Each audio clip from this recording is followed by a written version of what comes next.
વારંવાર બનતા આવા કિસ્સાઓ એ સમાજ માટે એક ચિંતાનું કારણ બને છે. મારે દીકરીઓને કહેવું છે કે બેટા, શા માટે તમે આત્મહત્યા કરો છો?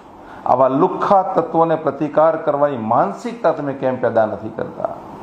તમારા પર્સની અંદર તમે એક 9 ઇંચનું કે 8 ઇંચનું આવું એક ત્રિશૂળ રાખો. કમસે કમ જ્યારે પણ તમને એમ લાગે ત્યારે તમારી અંદર એક દુર્ગા પેદા કરો.